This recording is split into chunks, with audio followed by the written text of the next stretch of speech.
现代民众多使用捷运作为交通工具，捷运尖峰时刻车厢内总是挤满了人潮。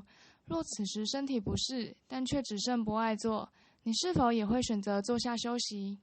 博爱座的设置本是希望留给有需要的民众，最近却因正义魔人的出现，让许多民众却步。何谓正义魔人？矫枉过正，过于坚持某些道德原则，丝毫不考虑个案判断。我觉得这多多少少应该会影响到我的行为，但是你也不能因为这样就被牵制啦。因捷运标语过分强调礼让扰弱妇孺，让真正需要帮助的人有所顾虑，导致博爱座没人使用的情况。捷运公司先前仅推出好运胸章给怀孕的妈咪使用，而为了因应民众需求，另外推出了博爱识别贴纸，让需要的民众不用再担心使用博爱座，民众皆可到服务台索取。